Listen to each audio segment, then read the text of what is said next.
Hello friends, welcome to my YouTube channel. मैं शिखा आप सबका हिस्ट्री पॉइंटर में स्वागत करती हूँ। कल हम लोग ने जैसे पढ़ा रिवोल्ट ऑफ 1857। कल हम लोगों ने रिवोल्ट ऑफ 1857 के बारे में पढ़ा। आई होप आप लोगों ने वीडियो देख लिया हो। मैंने अपने चैनल पे अपलोड कर दिया है। अगर आप लोगों ने नहीं देखा है तो एक बार फिर जाके देख लीजिए और अच्छा लगे तो लाइक शेयर और सब्सक्राइब जरूर कीजिएगा। आज हम लोग पढ़ेंगे 1857 का जो रिवोल्ट था उसका नेचर क्या था और 1857 के बारे में मतलब अलग अलग विद्वानों ने अलग अलग अपना स्टेटमेंट दिया था। तो उसी में हम लोग देखेंगे कि किसने क्या कहता है। सबसे पहले बेंजामिन डिज़रायली के बारे में आते हैं, जो कि ब्रिटिश पार्लियामेंट में एक मेंबर था और उसने हाउस ऑफ कॉमन्स में कहा था। House of Commons British parliament को कहते हैं। हाउस ऑफ कॉमन्स में उसने 1857 के विद्रोह को राष्ट्रीय विद्रोह बताया था। ये क्वेश्चन पूछ देता है कि हाउस ऑफ कॉमन्स में 1857 के क्रांति को राष्ट्रीय विद्रोह किसने कहा, तो ये किसने कहा, बेंजामिन डिज़रायली ने। फिर आते हैं बी.डी. सावरकर। बी.डी. सावरकर यानी कि विनायक दामोदर सावरकर, जिनका बुक था फर्स्ट वार ऑफ इंडिपेंडेंस में उन्होंने 1857 के विद्रोह को प्रथम स्वतंत्रता संग्राम कहा। और ये इंडिया के हर एक एग्जाम में पूछ देता है कि 1857 के क्रांति को प्रथम स्वतंत्रता संग्राम किसने कहा, तो ये बी.डी. सावरकर ने कहा और इनका बुक था फर्स्ट वार ऑफ इंडिपेंडेंस। उसके बाद से आते हैं आर.सी. मजूमदार, रमेश चंद्र मजूमदार।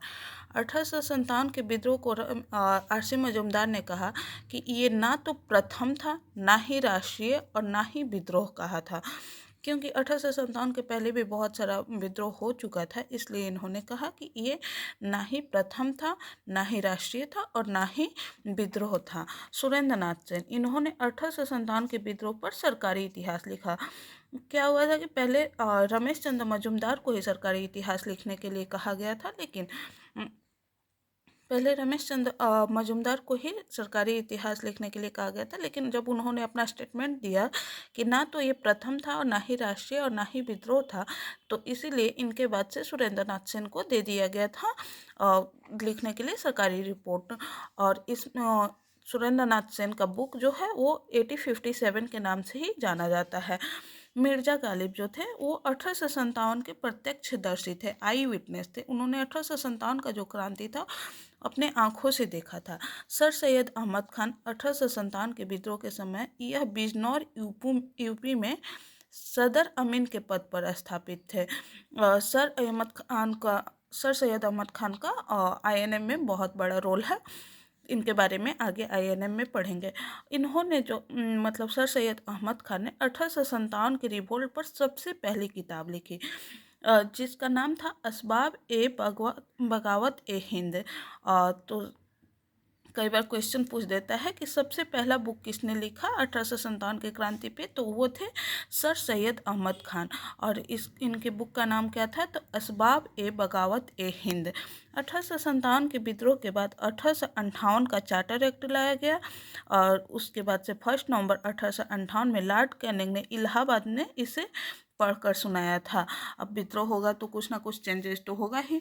और उसके बाद से 1857 के क्रांति के बाद ही जब चार्टर एक्ट आया तो उसमें कहा गया कि गवर्नर जनरल का नाम बदलकर वायस राय कर दिया जाए। इसलिए 1857 की क्रांति के बाद से गवर्नर जनरल का नाम बदलकर वायस राय कर दिया गया और फर्स्ट वायस राय जो थे वो लॉर्ड कैनिंग थे।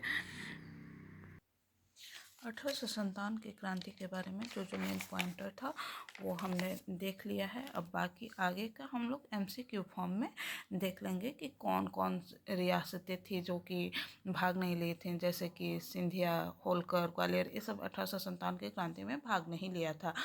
और फिर इसके पतन का कारण क्या था, ये सब हम लोग एमसीक्यू के माध्यम से कर लेंगे। अगर आप लोगों को वीडियो अच्छा लगे तो वीडियो को सब्सक्राइब जरूर कीजिएगा। Thank you.